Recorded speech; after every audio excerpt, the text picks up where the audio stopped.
Hello friend, आज हम लोग देखेंगे किस तरह से BNO सेंसर एडाफ्रूट का हम लोग यूज़ करेंगे रास्पबेरी पाई के अंदर में। मेरा नाम धनंजय कुमार है। अब मैं लगभग 6 ईयर से इस एम्बेडेड सिस्टम में वर्क कर रहा हूँ। आज हम लोग देखेंगे किस तरह से BNO सेंसर को हम लोग यूज़ करेंगे। BNO सेंसर को सबसे पहले यूज़ करने के लिए कुछ प्राइमरी सेटअप इसके अंदर रास्पबेरी पाई के अंदर हम लोग परफॉर्म करेंगे। ये हमारे रास्पबेरी पाई का स्क्रीन है और हम सबसे पहले एक टर्मिनल हम लोग लेते हैं। ओके, और एक ये हमारा क्या है, सेटअप है। तो सबसे पहले देखिए, यहाँ पे हम लोग यूज़ करेंगे रास्पबेरी पाई का pin number 1 for 3.3 volt, pin number 6 for ground, pin number 2 for SDA and pin number 3 for SCL, pin number 5 for SCL। सबसे पहले हम लोग क्या करेंगे कि आप रास्पबेरी पाई कॉन्फ़िग में जाएंगे। ओके, कॉपी पेस्ट रास्पबेरी पाई कॉन्फ़िग। रास्पबेरी पाई कॉन्फ़िग में जाने के बाद हम लोग क्या करेंगे, इंटरफेस के अंदर में जाएंगे, इंटरफेस ऑप्शन, यहाँ पे क्या करेंगे, I2C को क्या कर लेंगे, इनेबल कर लेंगे। I2C को इनेबल कर लेंगे, yes, okay, and after that we finish it. इसको करने के बाद हम लोग क्या करेंगे, सिस्टम को फिर से क्या करेंगे, रीस्टार्ट करेंगे। सो सिस्टम को रीस्टार्ट करने के लिए लॉग आउट, और यहाँ से हम लोग क्या करेंगे, इसको रीस्टार्ट करेंगे। सो रिबूट बटन को प्रेस करते हैं, सिस्टम मेरा क्या हो जाएगा, रीस्टार्ट हो जाएगा। आफ्टर रीस्टार्ट होने के बाद हमारा दूसरा स्टेप क्या होता है कि आफ्टर इनेबल I2C रिबूट कर लेंगे हम लोग। उसके बाद हम लोग क्या करेंगे कि sudo apt अपडेट कमांड को सबसे पहले चला लेंगे। तो चला लेते हैं update command, sudo apt update. So यहाँ अपडेट हो गया हमारा,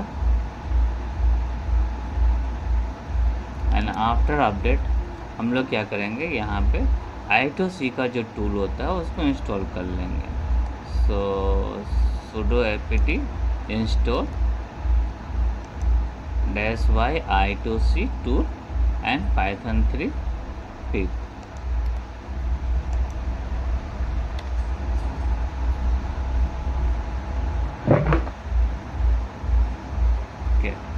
इसको इंस्टॉल करने के बाद आफ्टर इंस्टॉलेशन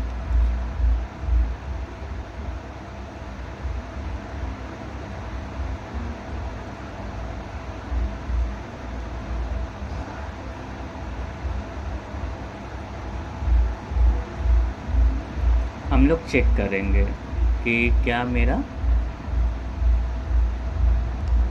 I2C डिटेक्ट कर रहा है। सो कॉपी एंड पेस्ट। यहाँ देखिएगा, यहाँ मेरा जो एड्रेस है, एड्रेस नंबर 28 पे है, और यहाँ पे अभी तक कुछ सिग्नल नहीं दिखा रहा है 28 पे। सो हम क्या करेंगे, अभी अपना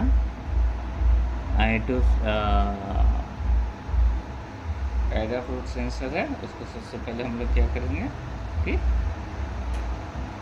रास्पबेरी पाई के अंदर में डालेंगे। First is our VCC.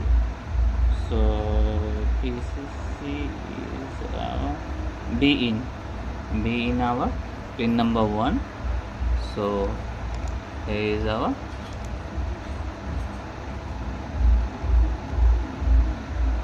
configuration, and pin number 1 is our 3.3 volt B in. So सबसे पहले चेक कर लेते हैं हम लोग।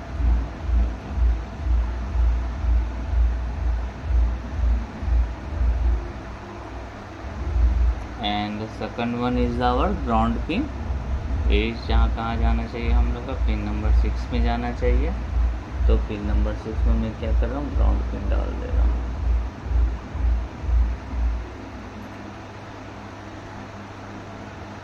अब हमारे पास 2 पिन बचा हुआ है, one is the SDA, second one is the DA, SDN, SCL। So SDL हम लोग क्या करते हैं, पिन नंबर मेरे को कहाँ डालना है, पिन नंबर 3 में। तो SDL में पिन नंबर 3 में डाल देता हूँ। And last one is the our SCL। So SCL हमें डालना है पिन नंबर 5 में।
हमने डाल दिया। डालने के बाद फिर से मैं चेक करता हूँ, ये आ रहा है, देखिए हमारा 28 नंबर पोजीशन पे ये दिखा रहा है। ओके, अब मैंने तो इसको कॉन्फ़िगर कर दिया है। अब सेकेंड थिंग है यहाँ पर, यस डिटेक्टेड, मेरा जो डिटेक्ट कर रहा है यहाँ पे 268 में दिखा सकता है या 28 में हमारा कहाँ दिखा रहा है, 28 में दिखा रहा है। आफ्टर मैं क्या करूँगा कि मैं पाइथन का लाइब्रेरी को क्या करूँगा, इसके अंदर इंस्टॉल करूँगा। सबसे पहले मैं क्या करता हूँ कि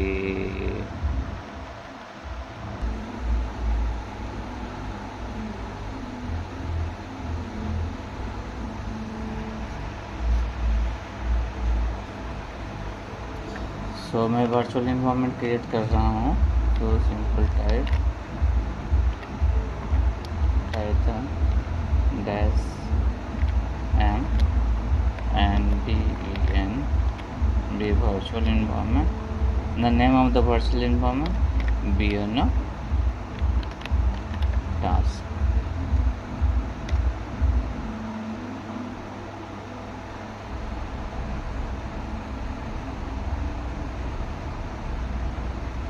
ओके, देख लेते हैं यहाँ पास ls करके BNO टास्क नाम का कोई फोल्डर बना या नहीं बना। तो यहाँ BNO टास्क का फोल्डर है हमारा बना हुआ। cd BNO टास्क, देखते हैं यहाँ पे लिस्ट करके यहाँ पिन वगैरह वगैरह सारा चीज़ अवेलेबल है। Okay nice. तो यहाँ पे हम लोग क्या करते हैं कि सोर्स कर ले रहे हैं इसको। सिंपल सा प्रोसेस है, सोर्स बीन एक्टिव। तो BNO टास्क एक्टिव हो गया हमारा, हम डायरेक्टरी में मूव कर जाते हैं एंड देन हमें यहाँ पे क्या क्या करना है। नेक्स्ट स्टेप है हमारा कि हमें इंस्टॉल करना है एडाफ्रूट पाइथन लाइब्रेरी यूज़ करना है हम लोग को। pip install Adafruit circuit Python BNO 055। Okay, मैं यहाँ पास इसको पेस्ट कर दे रहा हूँ and simple Python based installing Python -m pip install adafruit BNO।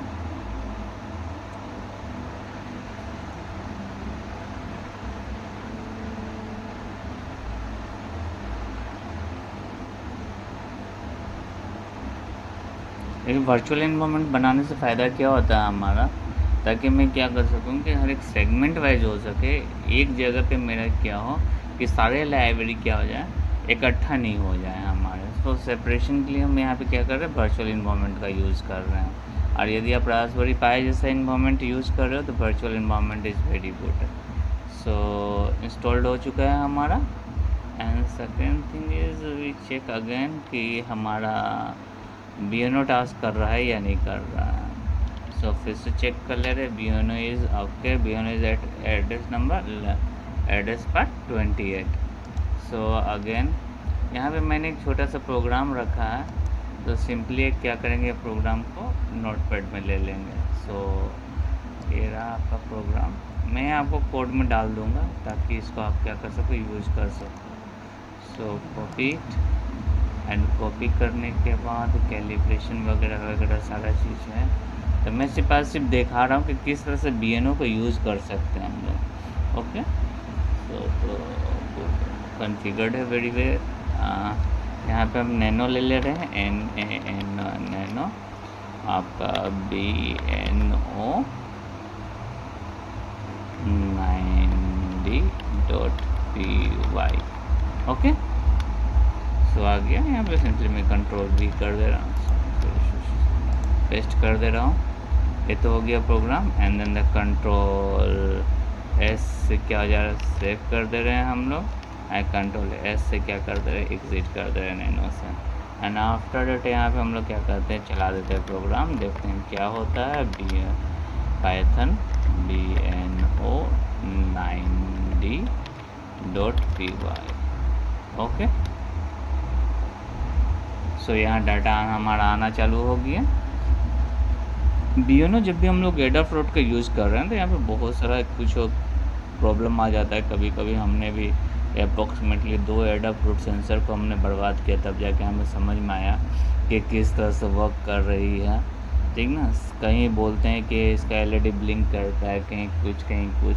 BNO का जो एडाफ्रूट का जो बीएनओ है आपका बेसिकली इस सिंपल कॉन्फ़िगरेशन से कुछ नहीं, लेकिन इसमें सबसे पहले क्या करना पड़ेगा, आपको सोल्डर करना पड़ेगा। अब विदाउट सोल्डर चाहोगे कि इसको वो यूज़ करें, ताकि मतलब कि सोल्डर इसलिए करना पड़ेगा क्योंकि वेरी सेंसिटिव डिवाइस है आपका। और यहाँ पे क्या करें हम लोग, एक्सलरेशन हो गया, एंड देन द इलोड हो गया, एंड देन द ग्रायोस्कोपी हो गया, मैग्नेटोमीटर हो गया, इस तरह चीज़ हम लोग यहाँ पे यूज़ करते हैं। इस सेंसर के थ्रू से हम लोग क्या कर रहे हैं, आपको यूज़ करने पा रहे हैं। ये वेरी पावरफुल सेंसर है। सो इसके लिए सबसे पहले क्या करना पड़ता है, जब भी आप यूज़ करो तो इसको सबसे पहले क्या करोगे, आप सोल्डिंग करोगे। विदाउट सोल्डिंग आप यूज़ करने का कोशिश करोगे तो मैट भी समटाइम क्या होता है कि डिटेक्ट नहीं करता है। और यदि आप परफेक्टली इसको सोल्डिंग कर चुके हो तो उसके बाद फिर आपको क्या होता है कि इसमें कोई प्रॉब्लम नहीं होता है, परफेक्टली क्या करता है, वर्क करता है आपका। सो यहाँ पे आप देख चुके हैं कि किस तरह से सारा चीज़ होता है। एंड पिन डायग्राम का जो फिगर्स है इसी वीडियो में देने का कोशिश करूँगा। सो ये तो हो गया मेरा सिंपल सा कॉन्सेप्ट, किस तरह से इसको हम लोग क्या कर रहे हैं। इन कंट्रोल से टर्मिनेट भी हो जाता है हमारा।